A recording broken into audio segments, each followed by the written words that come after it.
We ready? Okay. Give me 1 second here, folks.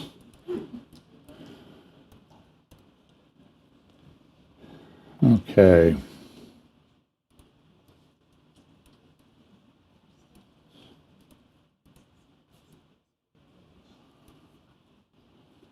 Okay, let's open a word of prayer. Let me get to my first slide here. Oops. Okay, let's pray. Lord, thank you so much for this day. We pray that you'll bless our time together. Pray that you'll help us to, while we want to look at these things with a heavy heart, to always remember that we have the ultimate hope and your return in cleaning this mess up. Pray that you'll bless us today. In Jesus' name, amen. Well, it's good to be back. Just by way of recap, in case you didn't see, I did an update last Monday when I was in Green Bay. I also did Stand Up for the Truth with David Fiorazzo on Tuesday. You can go to standupforthetruth.com and get a copy of that if you want to listen to that. I'll touch on some of those subjects that I touched on Monday and today, because when I'm doing things alone by myself in a hotel lobby, it's very difficult to monitor the people walking around and what I'm seeing, and I'm trying to monitor the feed, but there's like a 15 or 20 second delay. So I know some of my slides didn't show up, and then I knocked the cable out of my microphone. So it's very difficult to do these things on your own. If you notice, most people, a lot of them they either don't use any slides, or they have a staff of people, a couple, 3 people that help them, and I don't. So I apologize for the technical errors. It's just something I'm trying to overcome as we move along. But Pam and I had a great time. I spoke at the last day's Bible conference, prophecy conference, Bible conference in Calgary on May 5 and 6. You can go to last day's Bible conference YouTube channel, and you can find all those videos. I spoke 4 times. I also spoke on Sunday at, I always get the name of the church wrong. I think it's Parkland Grace Fellowship. We'll try to post the link in the show notes to all of those videos. There is also, Carl Kirby spoke. He's a great apologist, used to be with the Answers in Genesis. Great speaker, particularly oriented towards youth. I know at Parkland Grace we had a large contingent of young people and children. They kept them in the service, and I highly recommend that. It's not going to kill them to hear this stuff that we talk about. And it was really cute. In the back row of the church, there were like 8 little girls from 3 different families, and they were sort of all lined up in height order from about age 9 down to about age 6. It was neat, and they were sitting back there listening, and at least till I got to speak, they were listening. And great people there, great conference. Pam and I traveled 6,700 miles, 5 Canadian provinces, all the way from Sault Ste. Marie, Ontario, to Vancouver, and then from Seattle down to Portland, and then back east to home. Anybody who tells you that the world is overcrowded is intentionally blind. They're either lying to you or they're intentionally blind and moronic, because we saw a lot of empty spaces, big agricultural farms. But let me make one comment about that. As we talk to people in Alberta and other provinces in Canada, a large part of Canada is a huge agricultural producing region. It's very flat, prairie, farms, cattle ranching, sheep, goats, that type of thing. They say that Saskatchewan, it's so flat that if your kid or dog runs away, you can watch them for 4 days as they leave. And probably a little bit of truth to that. These huge salt flats in Saskatchewan, and just great people in Canada, and people came from all over. It was really wonderful. So in 3 weeks, I'll be in going to Scotland, doing a Memorial conference there on the 16th to the 18th, north of Glasgow, and I'm not even going to try to name the name of the town. Go to moriel.org and you can get information on that conference. And then end of June, I'll be doing a conference with Tom Hughes and a bunch of other guys in San Diego, and then the end of August, which is when you really want to go to Texas. We'll be going to Texas to do a conference there. So a busy summer. Pray for us. And if you see Pam, wish her happy birthday. Today's her birthday. I won't tell you which one. We ran into somebody. When we were in Green Bay, the restaurant gave her a little flair on a piece of cheesecake, and we told one of the ladies there how old she was, and they go, "Shut up," and which I guess was a good thing. So anyway, it's a difficult week, hard to organize all of this, and I'm going to just sort of scratch the surface on a couple things. We could do a deep dive on any one of these topics and spend 3 hours. So I'm going to talk about sort of the alphabet movement in the United States and elsewhere. I'm going to talk about the some of the politics and privacy and that type of things, artificial intelligence. And then we'll look at the Middle East and several important things that went on there. And I'll mention a little bit about the Russian-Ukraine war, because that does impact the Middle East and the world geopolitics and the alignment of what I think can only be described as a new world order that's coming out of this. That may or may not involve the United States the way things are going. So we talked about this: acceleration, convergence, logistics, understanding. My first talk focused a lot in Canada. My first talk focused a lot on this. Talk about this verse all the time, that when Daniel got all these prophecies, I mean, he got a huge download. He got Gentile world empire history from his time, shortly after his time, for a couple centuries, and then the end of time.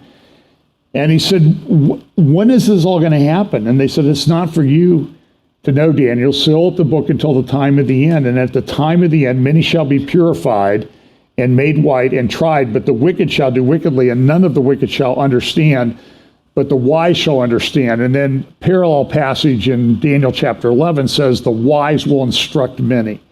So we want to be people that are in that wise group that instruct many. This was interesting, and this was part of one of my talks in Canada. I think it might have been the third one. I don't remember. You have to listen to all of them, I guess, to find out. So listen to 1, 2, and 4, and then you'll realize, oh, it must have been number 3. Lord, you have been our dwelling place, Psalm 90, in all generations, before the mountains were brought forth, or ever you had formed the earth and the world, even from everlasting to everlasting you are God. And say, return, O children of men, for 1,000 years in your sight are like yesterday when it is past, and like a watch in the night. One thing that we saw as we drove around was we had some interesting conversation with locals. We tried to go to local restaurants if we could. We stopped at this great little diner, Wannabe's Diner in Winnipeg, Canada. And it was just a little, maybe could get 25, 30 people in there. If every seat and all the counter was filled. Lady had been running this for 30 years. She did not like the Prime Minister of Canada. That seemed to be a common theme once we got away from Ontario. By the way, Ontario, the weather was lousy. We went across, as I told the people in Canada, we spent over 2,400 miles on the Trans-Canada Highway from Sault Ste. Marie all the way to Vancouver. And even though we were on the Trans-Canada Highway that long, at the end, Pam and I still identify with the sex that we were assigned at birth. And, well, I'll just share the other one since me and I, everywhere we went, we had to do conversions. You know, liters to gallons, Canadian dollars to American dollars, kilometers to miles. And then I said, you know, what I got up to speak, and I said, I was told I had 45 minutes to speak, and I didn't know what the conversion rate was from Canadian minutes to U.S. minutes, but I assumed that I got more U.S. minutes than Canadian minutes. So those of you who've been here at FBC will understand that. So the other thing that was, so when we talked to these locals, this lady said, I was shut down for a year, almost a year on her business. It just about killed her. And in some places you saw just in these downtown areas, economic devastation. Folks, you need to understand that, and I'm not saying that because you aren't smart enough to know, just understand that we're in the midst of a major economic crisis. Exactly how this unfolds and when is up in the air. I don't think it will be good in any circumstance. Commercial real estate is collapsing all over the place. There are buildings in, for example, downtown, well, in Sault Ste. Marie, all the businesses seem to be closed, except the cannabis business, which is now open. And of course, when we crossed the border, they asked us if we had any cannabis, and I don't know if they were marketing for the local stores, but sometimes you go out in the middle of nowhere, Ontario, and you see some different things. You'll see a Chinese restaurant, you'll see a Middle Eastern restaurant, with shawarma and falafels and all that stuff. And you'll see these cannabis stores, and sometimes in a strip center, you'll see one at one end and one at the other, and maybe one in the middle. It's all over the place. In New York, I don't know if I have an article about that. There was an article today in the New York Times that said, listen, we have a problem in New York with people driving high because they've approved cannabis. But nobody ever gets arrested for that. And that's a little bit disconcerting when you're driving these, the Trans-Canada Highway is not limited access 4-lane, except maybe in the big cities like in Calgary and Winnipeg. It just goes right down through the main center of town, like Broad Street would be here in Columbus, downtown Columbus. No, limited access exits or anything like that. And so you're wondering, what are all these people that are driving around high? And it's concerning because you don't know. And you literally are taking your life in your hand. And by the way, we did see an albino buffalo in it was either southern Canada or northern Montana. I can't remember which side of the border it was on. I don't think it cared which country it was in, to be honest. But we saw it twice, going down to Glacier National Park and coming back. So we took a picture of that. But we live in this absolutely insane world. People have completely lost their minds. I'm going to give you some examples of this. For example, this is a report from Fox 5 in New York that the mayor of New York has come up with a plan to cut down on shoplifting. This is destroying downtowns everywhere. The lockdowns destroyed a lot of businesses, and now people are shoplifting at epidemic proportions. And it says here, so here's what he proposes, Mayor Adams of New York. Give first-time offenders intervention programs instead of prosecution. That's going to really make them not want to shoplift, right? De-escalation training for retail employees. In other words, don't confront them. Really. Establish neighborhood retail watch groups to share theft info in real time with one another and the NYPD. And then this one, I love this one. Install kiosks in stores to connect would-be thieves with social service programs. I'm thinking this was one station this was the Godfather weekend. They were playing all the Godfather movies. And I'm thinking Vito Corleone would be laughing. He would laugh himself to death on this one. So there's legislation going through state legislatures everywhere. And some of it's good, some of it's bad. So I'm going to show you some examples of some of the debate that took place. This is Minnesota. They were debating whether they should establish, enact a law to establish a database to flag certain viewpoints. So this is a conservative legislator asking the sponsor of the bill some questions about the bill. This is in two parts. Here's the first part.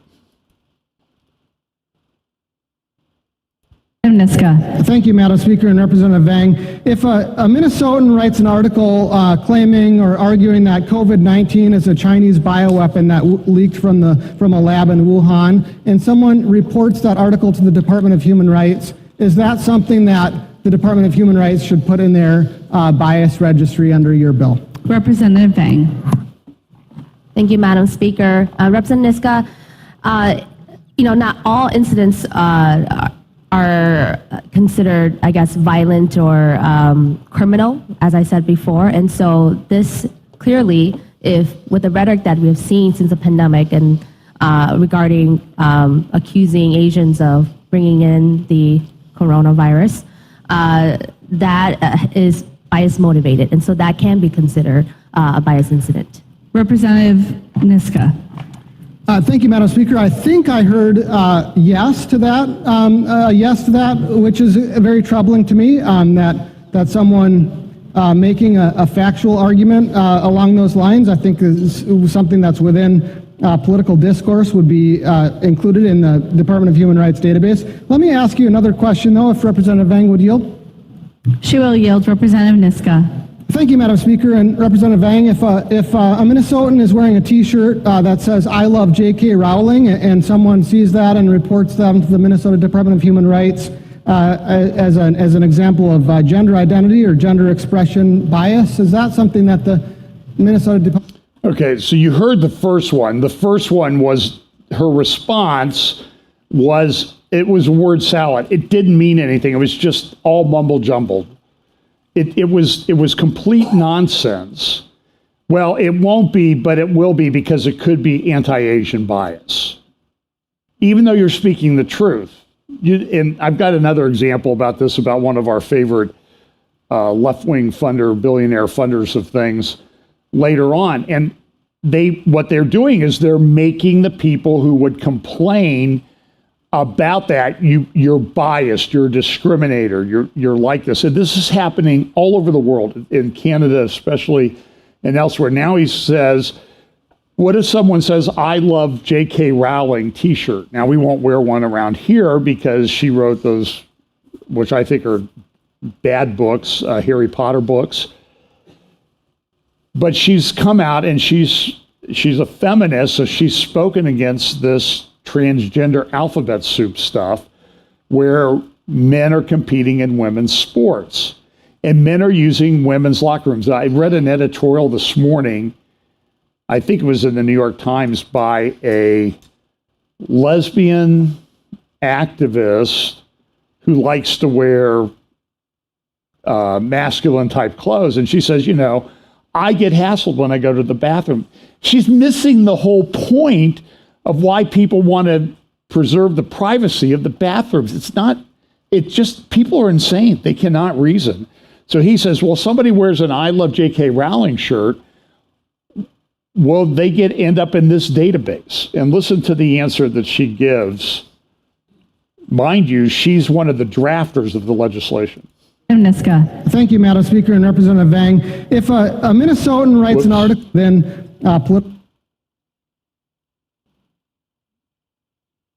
Okay. I think I heard yes to that, which is very troubling to me, that someone making a factual argument along those lines, I think is something that's within political discourse, would be included in the Department of Human Rights database. Let me ask you another question, though, if Representative Vang would yield. She will yield. Representative Niska. Here we go. Thank you, Madam Speaker and Representative Vang. If a Minnesotan is wearing a T-shirt that says "I love J.K. Rowling" and someone sees that and reports them to the Minnesota Department of Human Rights as an example of gender identity or gender expression bias, is that something that the Minnesota Department of Human Rights should put in this bias database? Representative Vang. Thank you, Madam Speaker and Representative Niska. I think this question will best be answered by the lawyers. I'm not a lawyer myself. I think in the language of the provision, we have looked at the language to make sure that a substantial part of any incident has to be relating to bias and hate and motivated. And so I will, I'm not going to say a yes or no to that question. It is really up to the those investigating to decide whether there is substances. She doesn't know what she's talking about. Can you see that? Well, we put it in the law because we wanted it to have this effect in the law, but we don't know if it will have this effect, so we'll have to leave that up to the lawyers. Listen, you drafted the legislation, lady. What do you mean by it? And she cannot answer the question. Why? Because it's absolute nonsense. It's insanity. I got to put a slide in order here. Give me 1 second. It's just so maddening.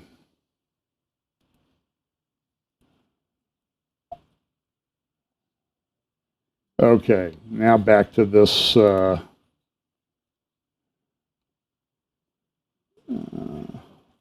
Okay, so now that's bad law, and I believe that law passed in Minnesota, and you can bet that the lawyers are going to decide. So now here was a legislation. It was one law called "Let Them Breathe" legislation act in, or "Let Them Live," "Let Them Breathe" legislation in, or "Let Them Live," excuse me, "Let Them Live" legislation in Nebraska. One of it was to ban abortion. They eventually compromised on 12 weeks. After 12 weeks, no abortions, unless it's just a horrible situation, life or death, which we'll see if the courts honor that. Legislative Bill 574. And then the other was to ban this hormone blockers, chemical castration of young kids. The cruelty of these positions that people have is just absolutely shocking to me. That they will chemically castrate a child to further their agenda. And so what you see here is you see this article from the New York Times this morning, or yesterday, I'm sorry, talking about a 1-2 win for conservatives in Nebraska. It passed the Nebraska legislature, which has a veto-proof Republican majority. The governor, I believe, has said he will sign this legislation. And the New York Times is just having a meltdown about how bad this legislation is. In the course of this,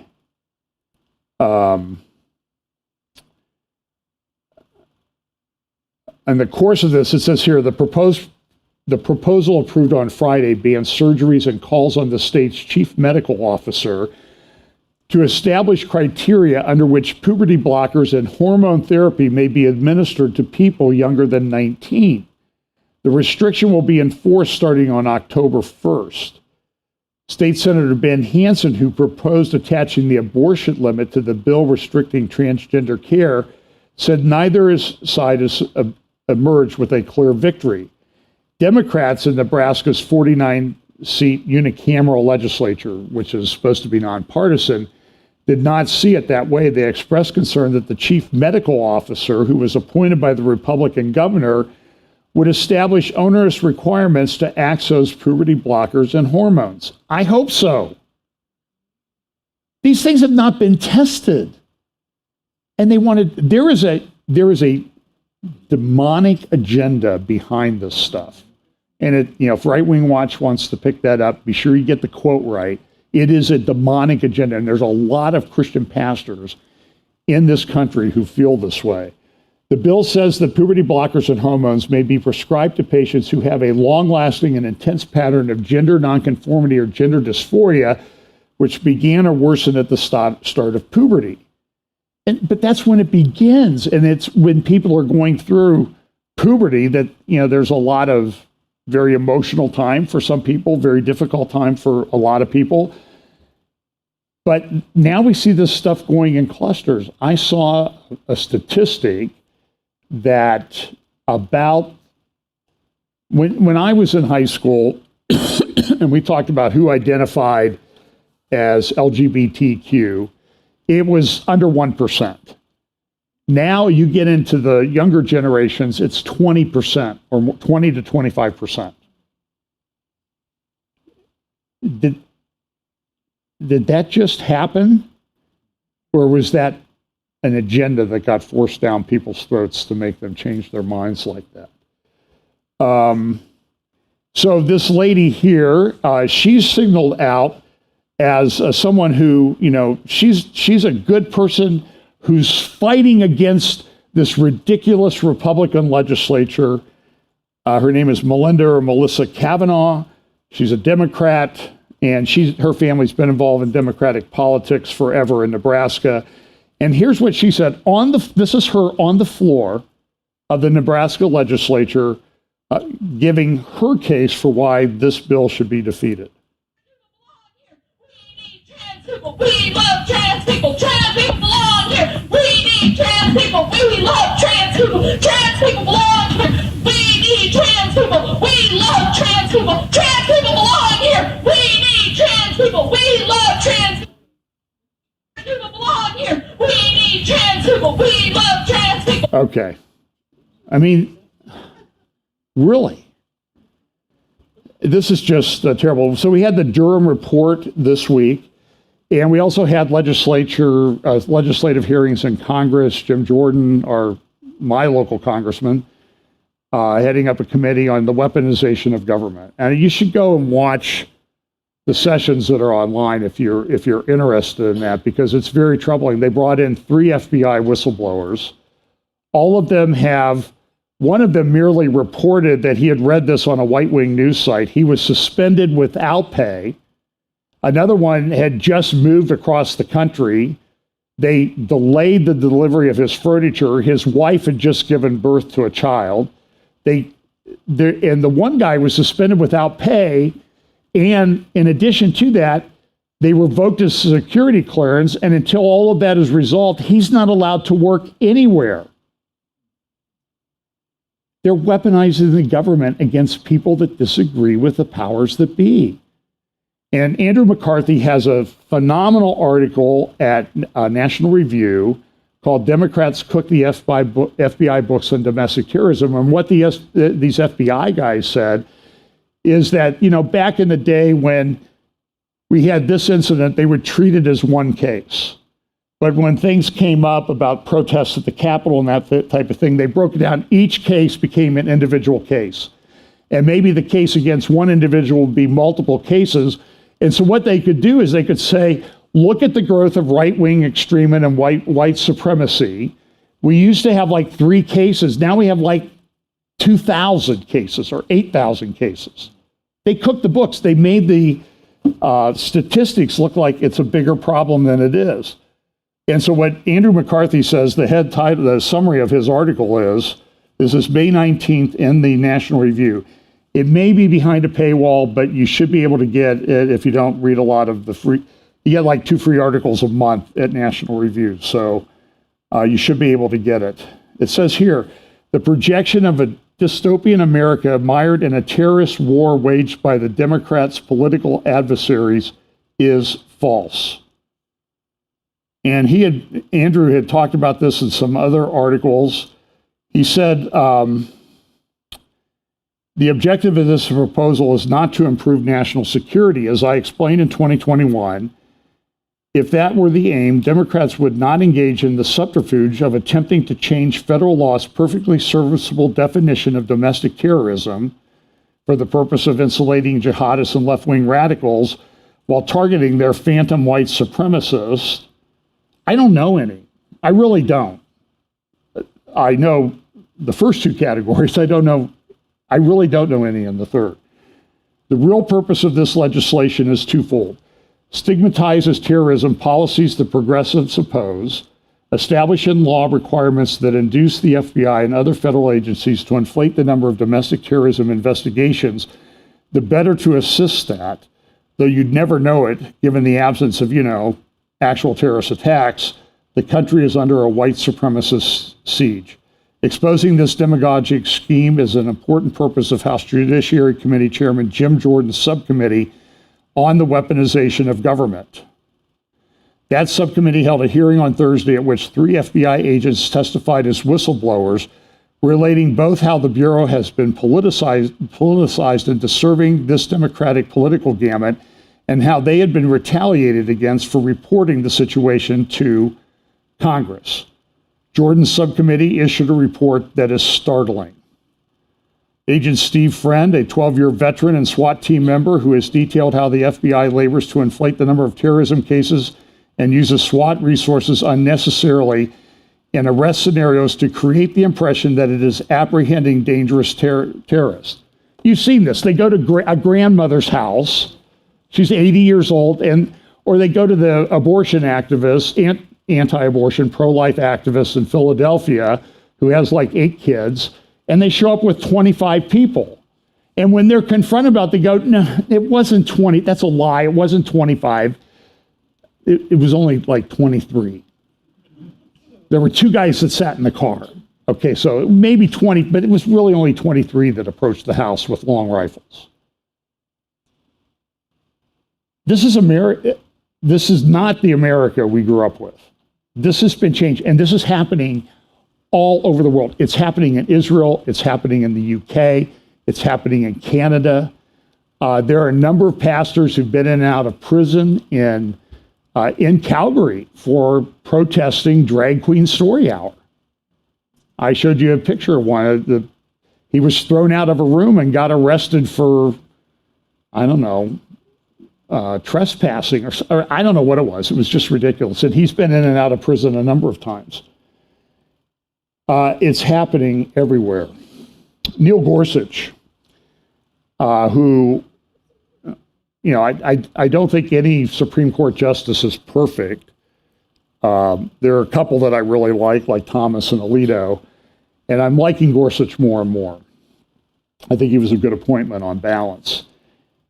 This week they had a case that came to the Supreme Court about Title 42, and I won't go into all the intricacies of Title 42, but Title 42 essentially allowed the government, in the face of a medical healthcare emergency, to do some things with immigration, and it expired last week. And we have this massive invasion going on the southern border.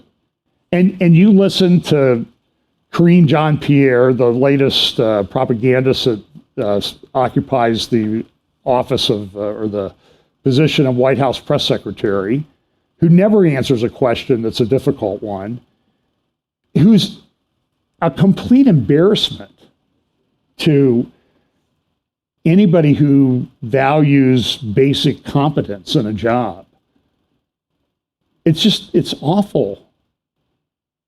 And so she'll say, well, there's no problem on the southern border. What are you talking about? And you can go watch Ben Bergwam and other people who have videos, Michael Yan, who are talking about the people coming through the Darien Gap, and they're Chinese, they're Islamists, they're Chinese young men, young military-aged men, and they're just coming to the border. Remember when this came up during the Obama administration, I raised the issue of how do these kids get from southern Mexico border with Honduras or whatever the country is down there, 1,200 miles to the U.S. border? Oh, they're walking. Baloney. They're putting them on buses and planes and shipping them up there, and it's all funded. And it's funded by these left-wing NGO groups. The 2008 financial crisis, billions of dollars went to these people to radically remake America. There's just no question about this. So when this Title 42 thing came to the Supreme Court said, listen, you know, you need to go back. The case is really moot now. The thing's expired. The healthcare emergency has expired, and go back, send it back and dismiss the case. Gorsuch, though, did something very unusual. I don't know that I've ever seen a Supreme Court justice do that. So I want to give him credit where credit is due. I want to read a few paragraphs from his statement that he issued. And he says, I agree with the decision of the court But he says this: since March 2020, we have experienced the greatest intrusions on civil liberties in the peacetime history of this country. Executive officials across the country issued emergency decrees on a breathtaking scale. Governors and local leaders imposed lockdown orders forcing people to remain in their homes. They shuttered businesses and schools. This would apply in Canada as well, public and private. They closed churches even as they allowed casinos and other favored businesses to carry on. They threatened violators not with just civil penalties, but with criminal sanctions too. They surveilled church parking. This is a Supreme Court justice taking the time to write this.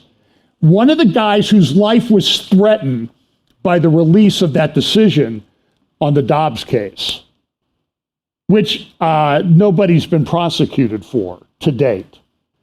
They threatened violators not just with civil penalties, but with criminal sanctions. They surveilled church parking lots, recorded license plates, and issued notices warning that attendance at even outdoor services satisfying all state social distancing and hygiene requirements could amount to criminal conduct.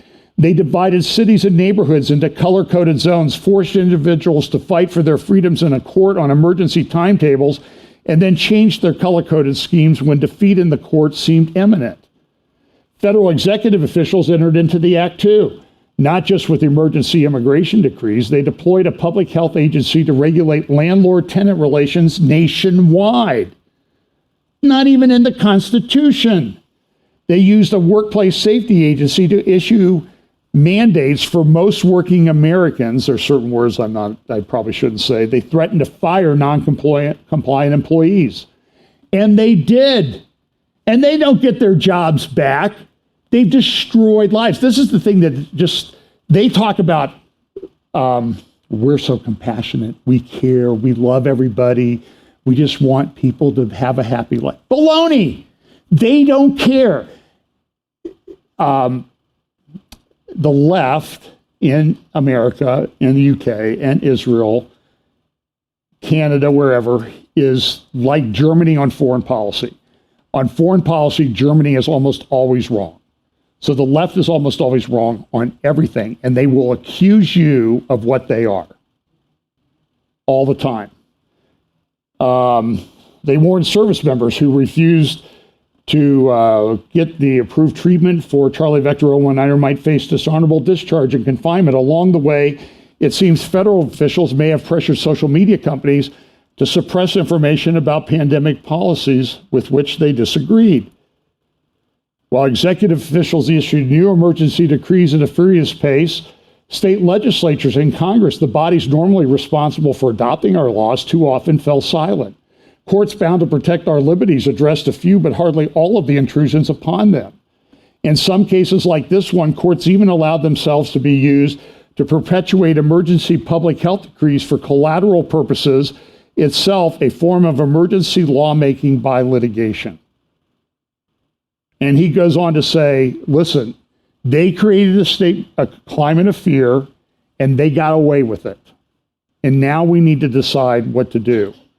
A leader in the middle of the paragraph, a leader or the expert who claims he can fix everything, if only we do exactly as he says, can prove an irresistible force. We do not need to confront a bayonet. We need only a nudge before we willingly abandon the nicety of requiring laws to be adopted by our legislative representatives and accept rule by decree. Along the way, we will accede to the loss of many cherished civil liberties, the right to worship freely, to debate public policy without censorship, to gather with friends and families, or simply to leave our homes. We may even cheer on those who ask us to disregard our normal lawmaking processes and forfeit our personal freedoms. Of course, this is no new story. Even the ancients warned that democracies can generate towards autocracy in the face of fear. Go get that decision in the case of Arizona versus Alejandro Mayorkas, Secretary of Homeland Security, issued Thursday, May 18th. And hopefully Mayorkas will not be the Secretary of Homeland Security much longer. That guy needs to be impeached. So this is in Alberta. So I'm going to move on to something else now. So in Alberta, they were having a lot of Wildfires, particularly north of Calgary, a few hours up around Edmonton and further north. But even yesterday, I saw that Edmonton was very smoky, and we're going to even have haze from these wildfires that are raging. I think we saw one or two as we were driving across the prairie. And you'll just see huge areas that have been burned and huge areas that were burning. I mean, like I said, in Saskatchewan, if you can see your kid leave for 4 days, when they run away, you can see a prairie fire miles and miles and miles away. And we did see at least one or two. But here's another thing. This is from the Hill. So we have this economic problem.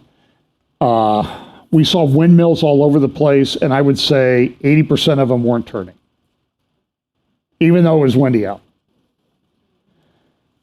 They're taking away Dave Walsh on War Room about a week ago Saturday, did about 15, 18 minutes talking about how they're going after, the EPA issued new rules in the United States to go after new power plants that use natural gas, because now for the first time, carbon dioxide is considered a pollutant.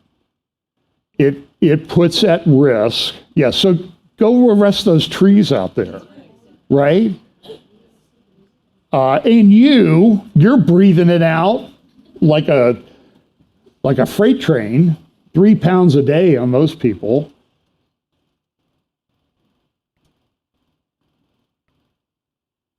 And because of that, the grid is at risk. Go listen to Dave Walsh Energy on Getter, or go to a War Room. And I think it was Saturday the 13th. Dave Walsh did a phenomenal job of laying this out. We have a major problem. And now, so look at in the orange area, that's elevated risk of blackouts this summer.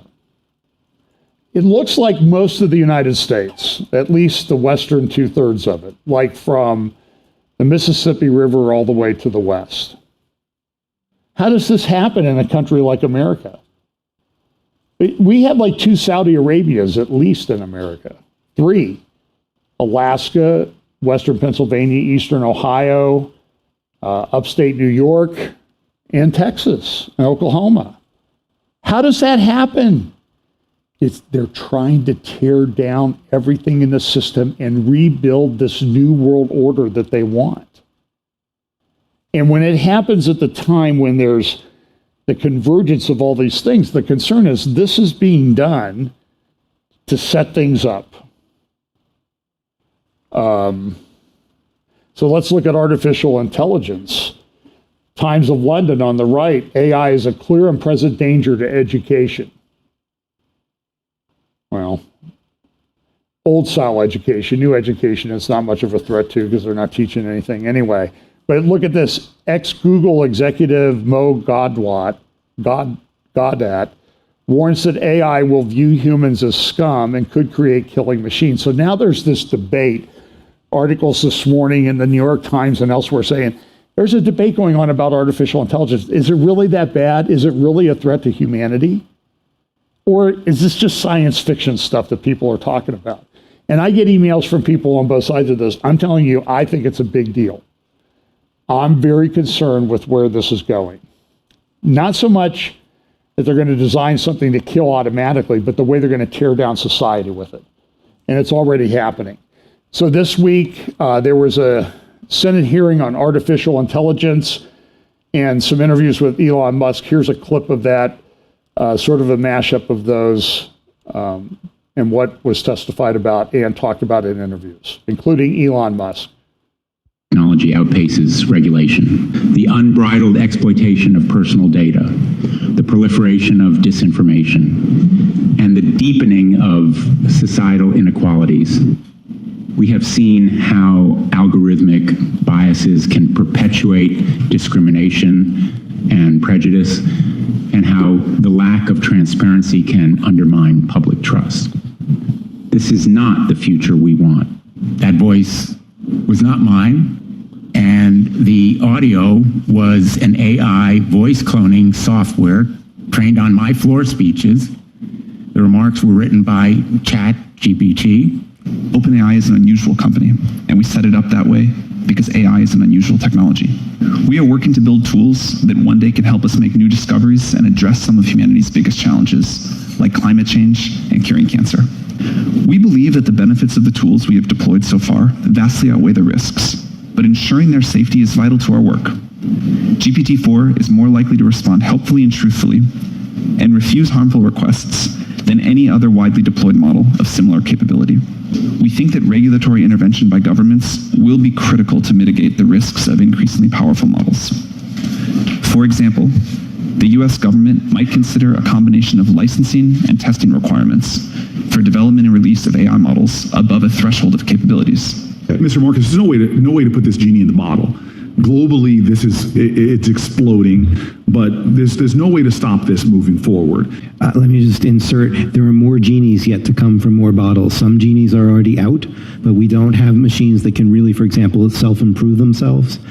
We don't really have machines that have self-awareness, and we might not ever want to go there. So there are other genies to be concerned about. Where I think the licensing scheme comes in is not for what these models are capable of today, as we head towards artificial general intelligence.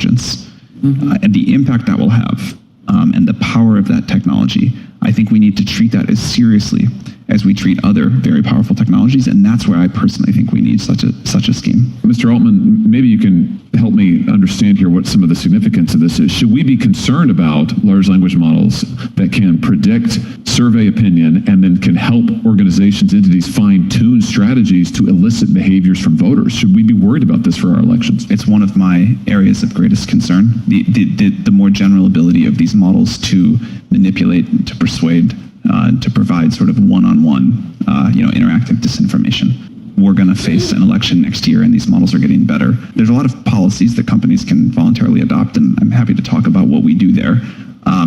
I do think some regulation would be quite wise. And I see, OpenAI backed by Microsoft, Anthropic is backed by Google. Are you worried about the corporate concentration in this space and what effect it might have? I think there is benefits and danger to that. Like, as we were talking about all of the dangers with AI, the fewer of us that you really have to keep a careful eye on the absolute bleeding edge of capabilities, there's benefits there. Mr. Marcus, real quick. There's a real risk of a kind of technocracy combined with oligarchy, where a small number of companies influence people's beliefs, and that has enormous influence on how we live our lives. And having a small number of players do that with data that we don't even know about, that scares me. Sam, I'm sorry. One more thing I wanted to add. One thing that I think is very important is that what these systems get aligned to, whose values, what those bounds are, that is somehow set by society as a whole, by governments as a whole. Well, now you have a new CEO. Yeah. Why? I think Linda Yaccarino is going to be great. Why? Twitter is very much an advertising-dependent business. Linda is obviously incredible at that, and she's just a great executive in general. Let's talk about free speech a bit. You call yourself a free speech absolutist. You want Twitter, and this is aspirationally. Aspirationally, you want Twitter to be as truthful as possible, most accurate source of information about the world. So what does that mean for how you police lies on the platform? You mentioned community notes. Is that? I think community. Yeah. I'd say so. My overall kind of vision for X or Twitter is to be a cybernetic collective mind for humanity. This is going to sound quite esoteric and sci-fi, but in pursuit of that objective, you want to have information move quickly, have that information be accurate, and you want to have error correction on that information. So you can think of community notes as like an error correction on information in the network. Our guest today is Geoffrey Hinton, often referred to as the godfather of artificial intelligence. I talked to Elon Musk the other day, and he thinks we'll get things more intelligent than us. And what he's hoping is they'll keep us around because we'll make life more interesting. If you have a world without people in it, or without animals in it, it's just not as interesting as a world with people in it. That seems like a pretty thin thing to rest humanity on to me. But he thinks it's quite possible these things will get much smarter. Well, that's all very encouraging. So if you go back, and I've talked about this a lot, so just to recap, 60 Minutes did a wonderful, I think, very balanced piece on general artificial intelligence. And one of the things that came up in that, and that ought to concern you, is that there's a new book out called China's Race to Control Life. They want to control life from the beginning to the end. That's what, and whoever said it was right. The genie's out of the bottle. We can shut everything down in the United States, but do you think China's shutting it down? Do you think Russia's shutting it down? Or other people are shutting it down? And these corporations that are beholden to shareholders and profits are going to say, if we don't do this, we're going to get fired. And people will sue us because we're not doing what we can with the technology that we have. And I said, drive out there on Beach Road there in New Albany and look at all those big buildings. Those are all full of computers. And there's data centers like this all over the world. But what they did on the 60 Minutes thing was they went to a guy, and the guy said, one of the best things we did with artificial intelligence, it took us a couple years to figure out how to do it, to do 3D modeling of organic proteins that are essential for life, all forms of life. The rule of thumb was that it would take a PhD scientist 5 years full time to unlock the three-dimensional structure of one protein. After 2 years of working, they were able to unlock the 200 million proteins in literally seconds once they had that structure in place. So 1 billion years of PhD time has been reduced to seconds. That's the very definition of exponential growth and increase. And so now I believe you start to get a little bit of understanding about when Revelation 13 talks about he gives life to the image of the beast. I think we're starting to see a little bit and understand how this is maybe going to play out. And it's very concerning, because if they can unlock these proteins, they're going to do the same. They're going to take that model, they're going to take it over to DNA and to genes and editing and CRISPR, all that technology, and they're going to unlock life. We've just been through a big experiment. Understand where it's going, and that there are people that are going to take control of that, I think, that are going to use it and bring about the end of this. And so, look, I know that we win in the end, okay? But I also know that there's a lot of pain and suffering that comes in the meantime, and I don't like that. I mean, I do have a soul and humanity and that type of thing, unlike some of these automatons. Everybody says, well, Elon Musk, he'll save us. He took over Twitter. He just hired a lady who was the head of the panel of the World Economic Forum, the panel on the future of work, as the CEO of Twitter. She was in advertising with MSNBC, and for about 12 years before that, she worked for CNN. She's now in charge of, she's going to be running Twitter.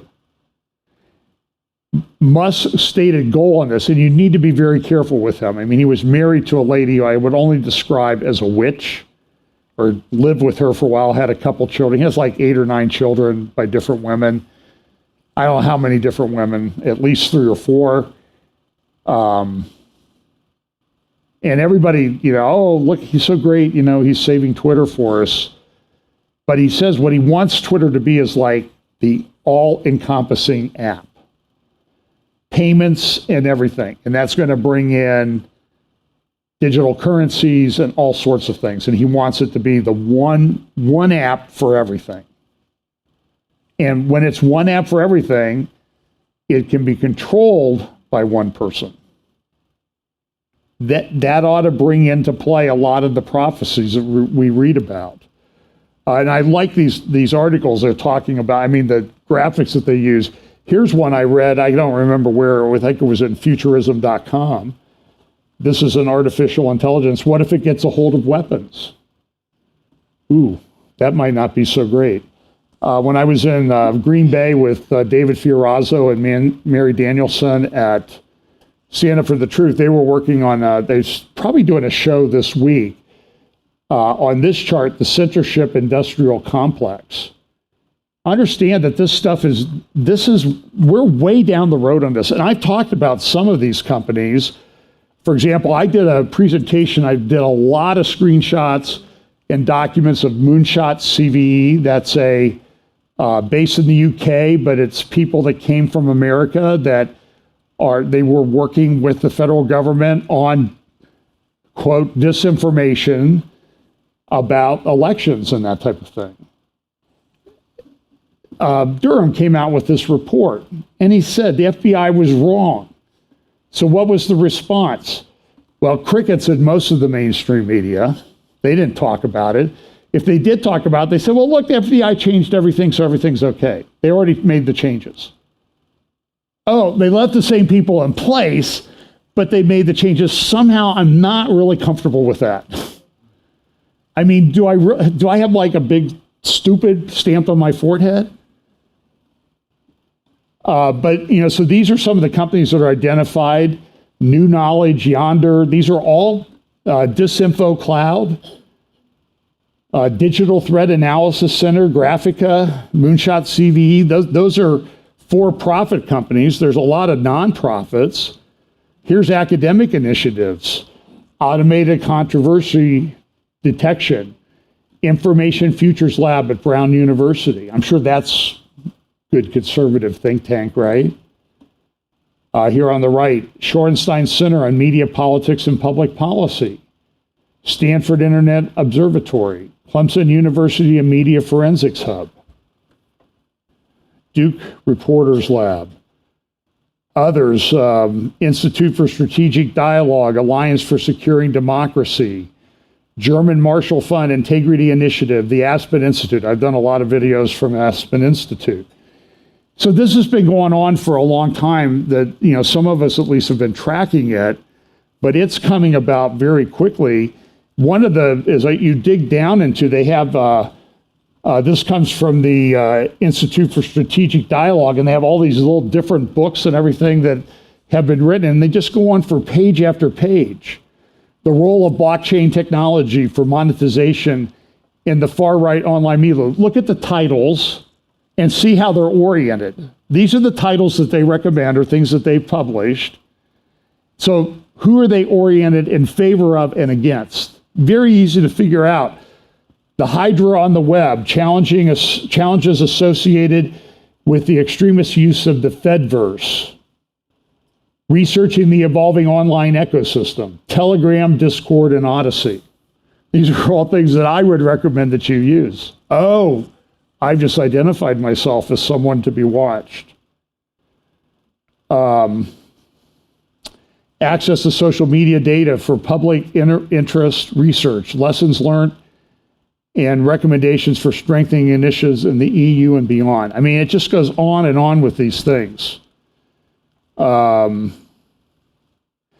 on the lower right-hand corner, in the blind spot, how right-wing extremists use alternative platforms for radicalization.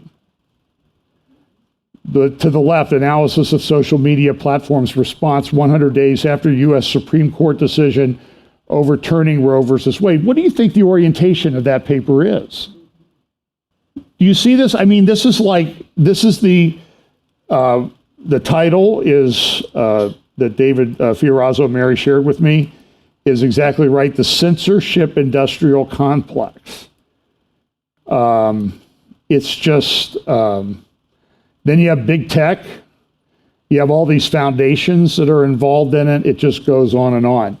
Now, we talked a little bit about the FBI and how they've been intimidating people that are pro-life. So here's a lady, she's a pro-life activist, and this is a Ring camera encounter that was recorded on the Ring camera. I highly recommend that you get them. It was great. Some people were doing some work at the house, and Pam's like, hey, you missed a spot in the back, and the lady's like, how are you doing this, And we're out in the middle of nowhere, and Pam's watching them work. So here's this, I believe they went to the home of the mother of this activist, and this is the encounter that took place. for Elise? I'm sorry, she's not here. Can I You have to turn it up. ask what this is in regards to? Yeah, sure. My name's Ashley Roberts and this is Kathleen Brown. We're both with the FBI. Okay. We just need to speak with her regarding some information that was sent in to us. Okay. Well, she doesn't live here.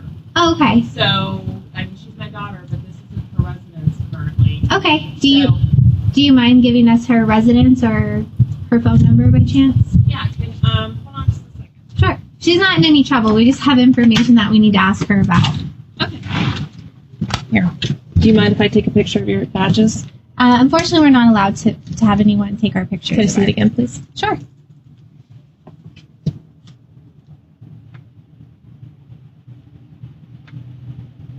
don't know how to tell if you guys are fakes or not. Yeah. Well, you can always call our office too, and they can verify our employment because it is weird. Not every day you get a knock on the door from the FBI. No, and I'm like in a meeting upstairs, so I wasn't trying to not answer. I was trying not to answer the door. Yeah. Because No I've worries, got him, yeah. and I'm like, oh my gosh, whoever's at the door is being like uber persistent. Give me a minute. Sorry. So no, that's okay. We can leave you our office number if you'd like to call. Yeah, let me do that. That sounds good. I'll write off another one.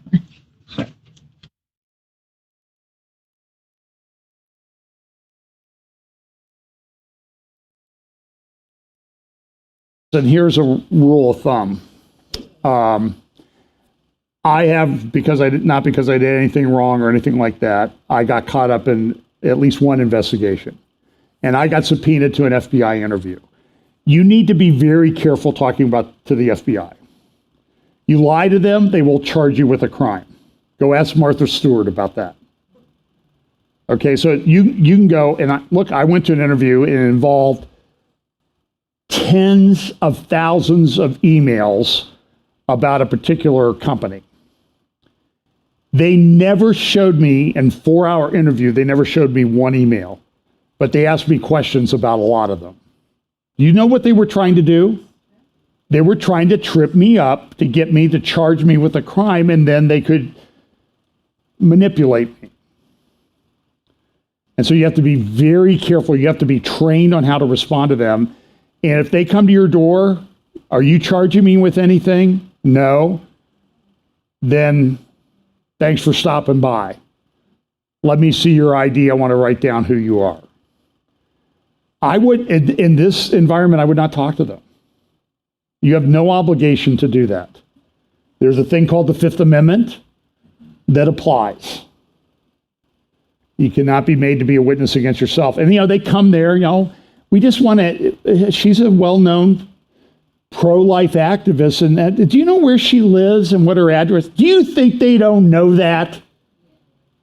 Well, they know everything. They came to intimidate this lady's mother and by extension, intimidate this lady. This is an egregious violation of the law and civil liberties. And everything that Neil Gorsuch said in that statement that he issued in connection with the Title 42 decision applies 100% to this. I've talked to people in connection with, the Washington, D.C. thing a couple of years ago. Oh, the FBI just came and talked to me. They just wanted to ask me some questions. I'm like, you didn't talk to them, did you? Well, you cannot assume that they're your friends anymore. I'm sorry. I mean, I hate to say that. But go watch Jim Jordan's hearings this week on the weaponization of government in the House and look at what they did to these FBI agents and Marine people who served a couple tours in Iraq or Afghanistan. These are patriots. They've destroyed their lives. We don't live in the same world anymore, okay? And, I see questions like, well, how bad does it get before we get out of here? Well, at least this bad. I can say, and we're all adjusting our end time scenarios because we're all thought we won't have to see any of this stuff, but we are. So and it's not going to change. I was looking at some things in This is red states pressure JP Morgan on religion because JP Morgan is debanking conservative and religious organizations. And they're a big employer here in Columbus. I mean, go down, maybe the largest office building in the country is down here at Polaris.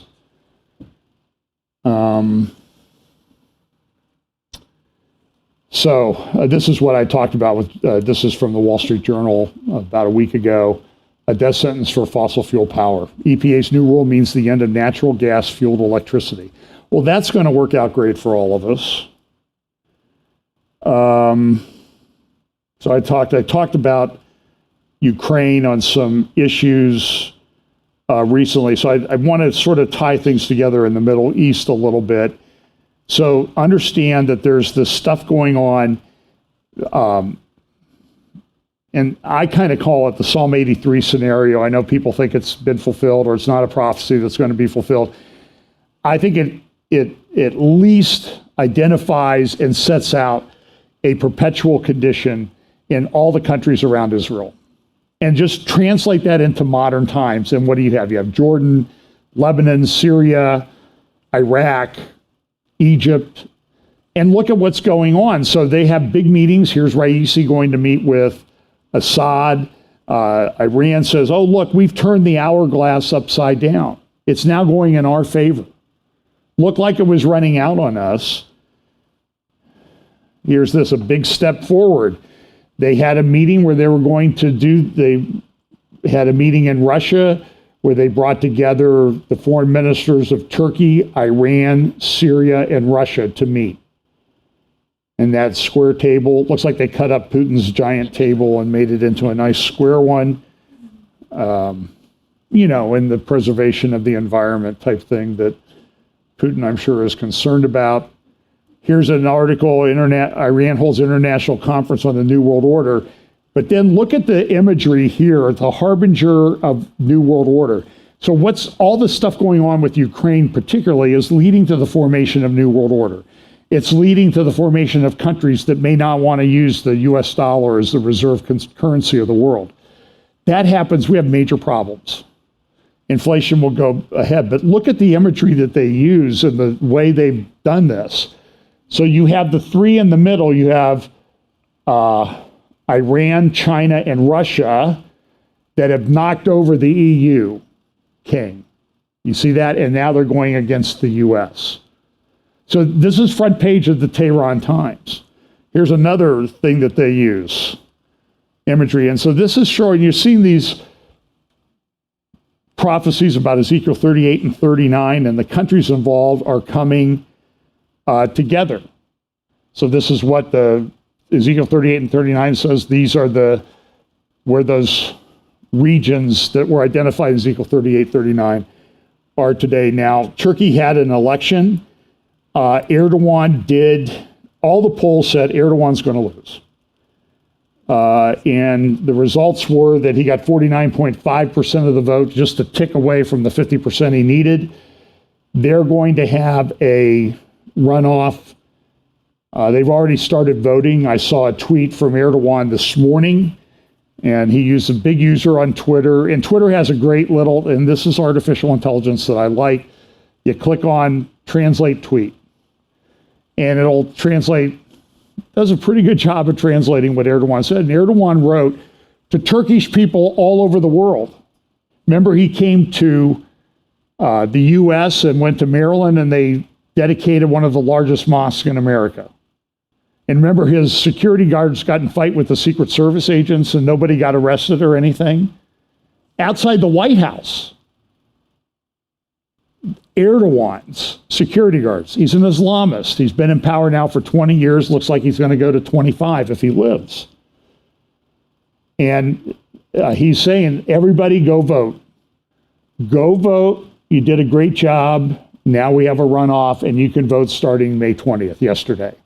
And be sure you vote in the next week, and you know how to vote. You know who to vote for. And it looks like right now the Kamal, I used to know the guy's name, but can't remember how to pronounce it. So Kamal is actually named, same first name as Kemal Ataturk, who founded the new nation of Turkey after the fall of the Ottoman Empire 100 years ago. So and so all the polls said he's up by 5 points. Well, what was the result of the election? Erdogan won by 5 points. Oops. Well, the polling might have been off. So the pollsters still had a lot of trouble, but he had a coalition of what unified them was they didn't like Erdogan. And now they're all sort of splintering. So I would expect Erdogan to win the runoff, get over 50%, because it's only going to be between the two of them, so one of them's going to win. And he might even win. And remember that this is the Erdogan who a number of years ago, remember this announcement, Donald Trump announced Jerusalem as Israel's capital in the United States is moving the embassy from Tel Aviv to Jerusalem. And that came out in December 6, 2017. Within a week, here's the Israel Hayom, the Arab League held an extraordinary summit. They issued a statement about how important Israel was to them, held in Turkey December 13th. So a week after Trump made the announcement, they meet. We invite the Trump administration to reconsider its unlawful decision that might trigger chaos in the region and to rescind its mistaken step. Now, two things about that statement. One, it's not unlawful for us. We can do whatever we want. And we want to move our embassy to Jerusalem because that's the capital of Israel. But out. Oh, by the way, might trigger chaos in the region. Did it trigger chaos in the region? Well, it led to the Abraham Accords. Not very chaotic. Now, I'm not a big fan of those, by the way. And so here's the guys who met at that meeting. And who do you see standing to Erdogan's left? Mahmoud Abbas. Now serving at that time, he was only in the 10th year of his 4-year term. Now he's at about year 14 of his 4-year term that he was elected to. And to the right, you have who? King Abdullah II of Jordan, who runs the Waqf. Then you see King Salman. This is not too long after Mohammed bin Salman had been named the crown prince of Saudi Arabia. Those who think Jerusalem belongs to them was one of the statements they issued. Those who think Jerusalem belongs to them today will not be able to find a tree to hide behind tomorrow. That's pulling a reference out of the Quran. I remember I had a long conversation with Phil Haney. Remember Phil? He did not, by the way, you can argue about Epstein killing himself. Phil Haney did not kill himself. I knew Phil Haney. He would come through town. I'd go down and sit with him for 4 or 5 hours and talk to him. And this is from the Quran, what they were talking about. And also remember that in Yeni Sefek, they had this graphic on the online paper. Here was the headline of the front page. What if a Muslim army was established against Israel? Urgent action call for Jerusalem is what it says up the top. And then you see this graphic that they use. This is Erdogan's main Islamic mouthpiece. What does that look like? Is there any similarity between what you see there and this little graphic that I made up for Ezekiel 38 and 39? And you see it brings in all of the Islamic countries, including the Central Asian Republic countries. So, let's see. Now I can get to all the new stuff. So I'm going to jump around a little bit. Oh, this is just awful. Hang on a second here.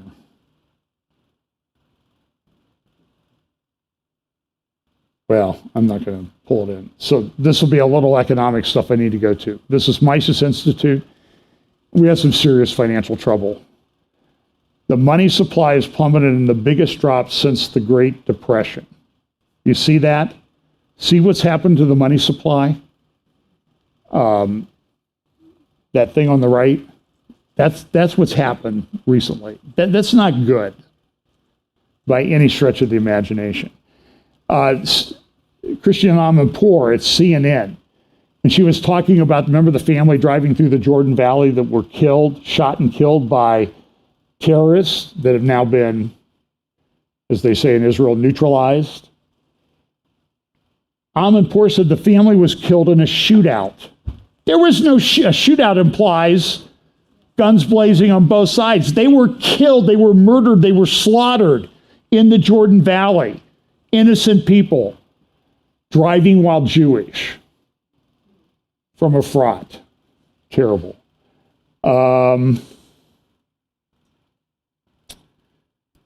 So let's see. Well, this is kind of interesting. This is a report. This is the. I'll talk about this in a moment. Well, I'm not going to play the video because I don't have time. Go to the UN website. The UN is very gracious to the extent that they can be, and they put all their garbage up for free. So you can go there and you go to UN website, you go to UN Multimedia, and you can click and you can watch all these sessions that they put up. And this year they did something unusual for Nakba Day. Nakba Day is the day when the Palestinians and all the Arab countries celebrate the tragedy that happened in 1948 when Israel became a country. Israel became a country on our calendar on May 14th. They celebrated on different days. And so Nakba Day is usually the day after that when the Palestinians claim they were forced into these refugee camps that they remain in today. Some in Arab countries that Israel has no control over. So process that, what that means. So today, this year at the UN, they had a Nakba Day at the UN. And you can go watch it. Mahmoud Abbas droned on for 40 minutes saying that Israel was like Goebbels from Germany back in the 30s. That's what he said. That's his mindset. And so here, this was an article in Tehran Times. They had these articles they showed exposing the myth, narrative of an ongoing disaster. Palestine was not an empty land, Britain everywhere. And so that's all this propaganda. Now, in the midst of all that, this is from the Khorasan, Iran Khorasan newspaper in Persian, and that you can find the Tehran Times and Israel or Iran Kayan, Kayan. They have websites. It's an article about what are they doing? They're putting together two countries, these two countries, Iran and Russia, a corridor that's going to be used to sort of replace the Suez Canal. And I actually think I have a little video on that I can show you.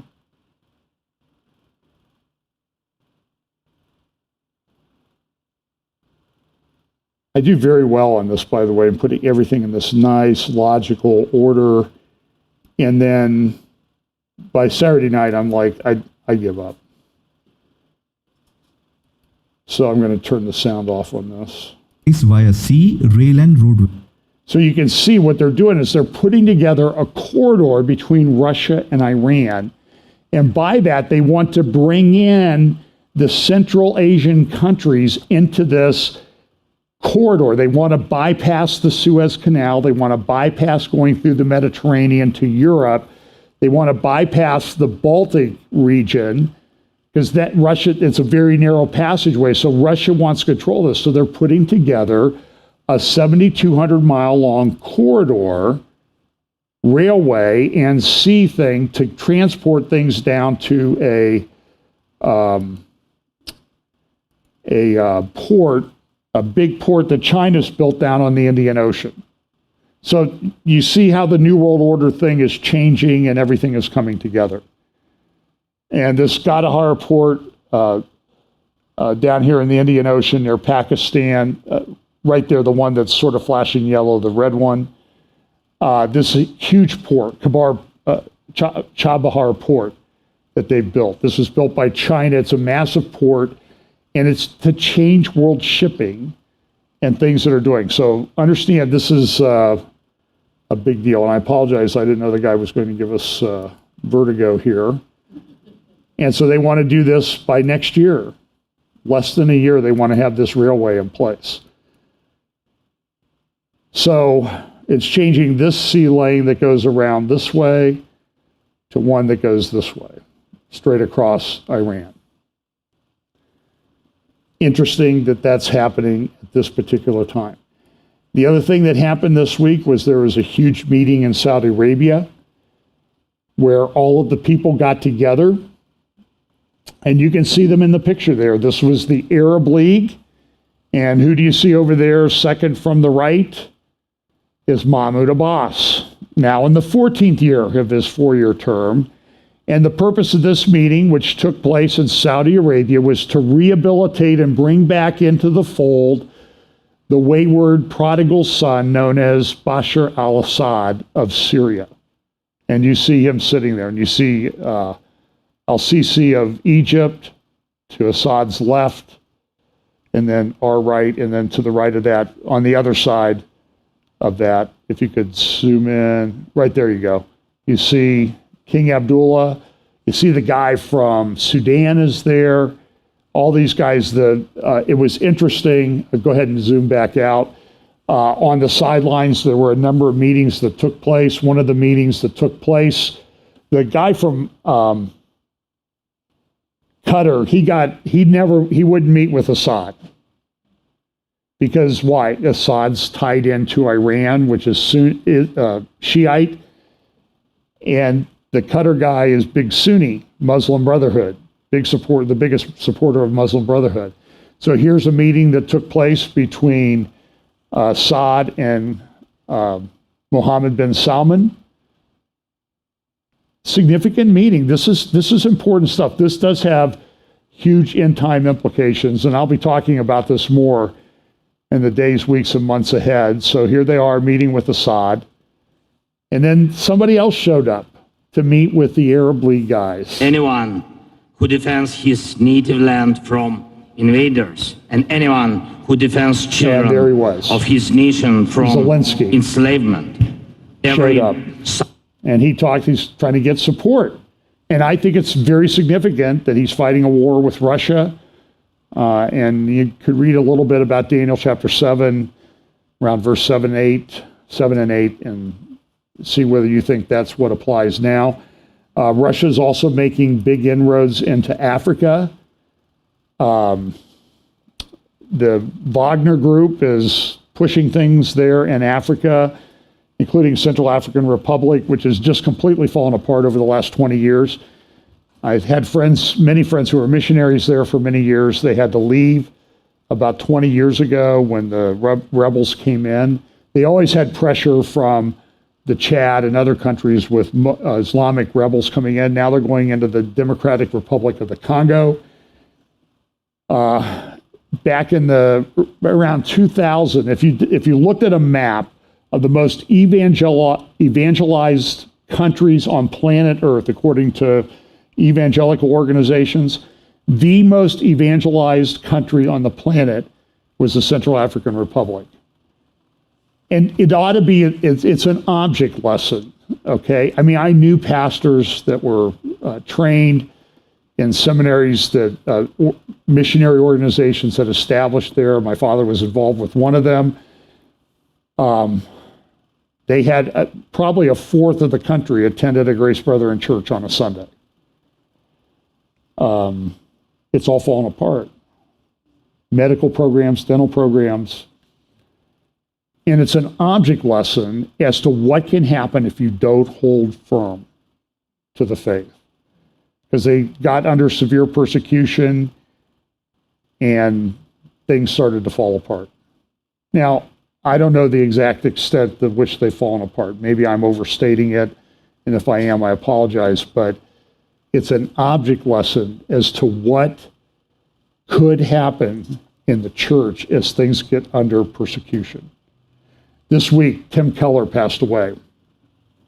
Tim Keller was pastor of, I want to say, Redeemer Church in Manhattan.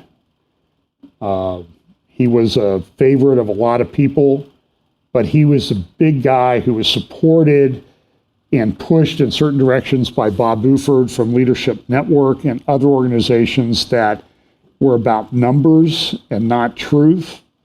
I believe he was a Marxist. He was into a lot of mysticism, and he was in many. At least his wife seemed to be a squish on the alphabet people. You know what I mean by the alphabet people, LGB, those things. So I'm going to try to use that. I'm going to have to develop Charlie Vector 019er code type language for that. So let me just do a couple more things here. I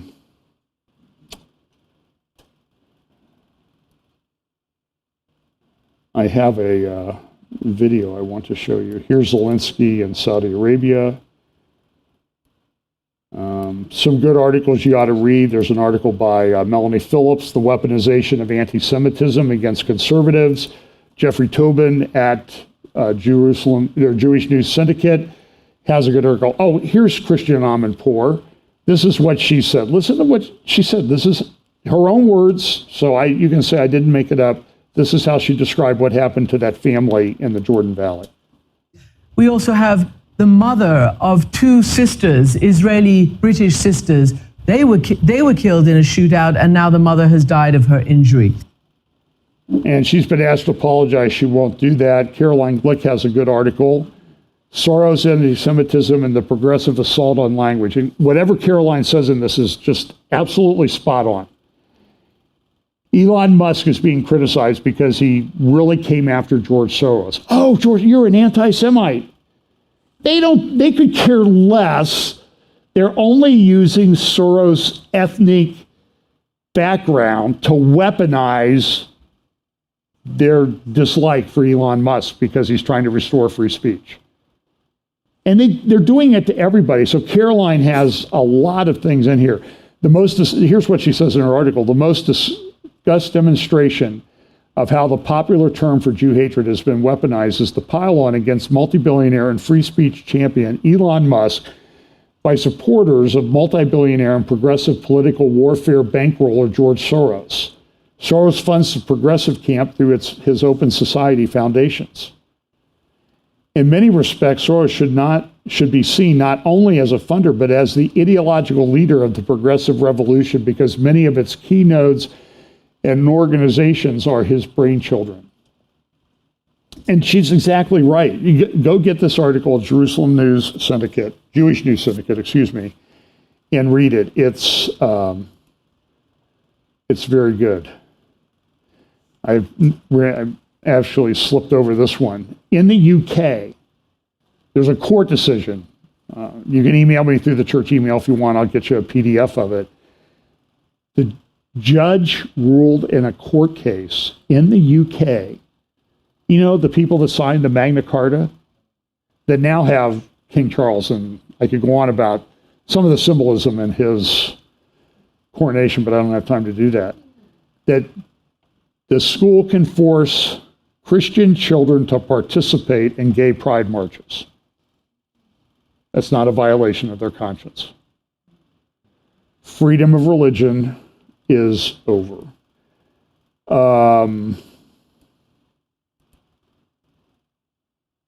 Today, Ben-Gvir visited the Temple Mount, and they had a bunch of meetings that were taking place. They had Jerusalem Day, and this is what one of the things you saw as Jerusalem Day was coming was a left-wing activist. People were going to go to Jerusalem and march in the March of Flags. Pam and I saw this in 2017 when we were there. It's a very emotional thing. If you love Jerusalem, you love Israel, you love the Jewish people. But they were blocking tunnels to get to Jerusalem so people couldn't participate in what did happen, this March of Flags. There's Jewish, Israeli flags all over the place. This is at the Temple Mount. And they dance around and they're waving their flags and all this stuff. It's quite emotional. In Jerusalem today, though, in the cabinet meeting that was held today, it was held down. It's happened a couple times before, but they held it in the Western Wall tunnels. If you've never been down in these Western Wall tunnels when you're in Jerusalem, you've missed it. I had not gone till this past December, It blows your mind, the structures that are down there that are related to the period of the Second Temple, when the Romans controlled Jerusalem and Herod built up the Temple Mount and renovated the Second Temple. It's unbelievable. So there, and this is the Jordanian paper on the right, Al Gad newspaper. It says this is what the Jordan paper says, the Israeli occupation government held its weekly meeting today inside the Al-Barak, that's the Temple Mount wall tunnels, in the occupied city of Jerusalem for the second time after the 2017 meeting led by the so-called Jerusalem Ministry and the Israeli government headed by Benjamin Netanyahu. The meeting aims, according to Israeli public radio, to endorse a large number of Judaization projects in the Holy City on the 56th anniversary of the city's occupation. And that's how they view it. And so here's a picture of the meeting that took place today. The cabinet meeting, you see Ben-Gvir there on the right, and some of the other ministers in the Israeli cabinet. Here's another picture of the meeting. And the structures down there, it blows your mind. What you see at the Western Wall is like 9% of what's there that isn't exposed. It's amazing. And here's a group picture. So as I said, Zelensky was in Saudi Arabia for a meeting. There were attacks by Russia on a bunch of different sites. The U.S. has provided a lot of air defense systems. There were claims that they shot down Russian hypersonic missiles. I don't know if it's true. Let me tell you. I try not to talk about it because there's so much propaganda flying around on both sides. I don't know who to believe. Now, the Wagner Group did release a bunch of videos today indicating that they had taken over Bakhmut. This is a battle that's been raging for about 250 days. It's not that strategic a city, except that's where they're fighting. That's what often happens in a war. So here's the Wagner Group saying we now control Bakhmut. Now, in connection with the missile attack by Russia Monday or Tuesday, as I said, there were a bunch of missiles shot down. Russia says we didn't use any hypersonics, but there was this one explosion. A Russian missile hit what appears to be an ammunition dump. Here's what that looked like. This is in a Ukrainian city. I can't remember which one. Now there's a lot of, I don't know what's true. So there's speculation that the UK had sent a lot of ammunition shells with depleted uranium in them. Russia attacked that, blew it up, and now there's a radioactive cloud making its way towards Europe. I do not know if this is true. I don't know if the depleted uranium that was in the shells, assuming that that's what they were, would create that kind of radioactive cloud that would be damaging to people. I'm just not convinced of that. But look, I think in the end, Russia's going to win this. And the question is, how far is Russia going to be pushed? Are they going to be pushed to use nuclear weapons before somebody gets a clue that says, we can resolve this thing? You know, there's a way to achieve a peace. And Russia's threatening nuclear strikes on the U.S. and elsewhere. Biden agreed yesterday to give F-16 fighters, older versions, but F-16 fighters to Ukraine and train the pilots. The earliest that they would be able to be operational if that happened, and if they weren't shot down on their way to Ukraine by Russia, would be September. So there may be some big things happening here this fall. Very volatile world, a lot of pieces in place, but you see a lot of the alliances forming, you see the economic, you see the artificial intelligence, you see Ezekiel 38, 39, you see the Arab alliances that are forming. And Saudi Arabia came out and said, listen, we support the Palestinians. And so what happens if King Salman passes away? What's Crown Prince Mohammed bin Salman going to do? It's going to be an interesting time to watch. And so I saw one some prophecy guys put up a video that says, what's it look like before we're out of here? And the answer is, as I said earlier, at least like this. We already know now that a lot of this stuff, things are going to happen. So the Lord is in control, and he has us. So, we need to know as believers, who believe in the blood of Jesus Christ for the salvation of our sins, that whatever happens to us, we're with the Lord. And we need to live like people that expect that. Could be it happen in any number of ways, and we don't know when. So let's live like that and share the gospel with people. Let's pray. Lord, thanks so much for your day. Thanks for the great trip we had and all the wonderful Christian brothers and sisters that we met and the friendships that were made that we'll certainly enjoy for eternity with these people. And we just pray, Lord, that you'll help us to find opportunities to share the gospel, to be bold, to act like men, to stand firm in our faith, and just give us those opportunities as we live in troubled times, but with the answer to everyone's troubles. Bless us this week in Jesus' name, amen.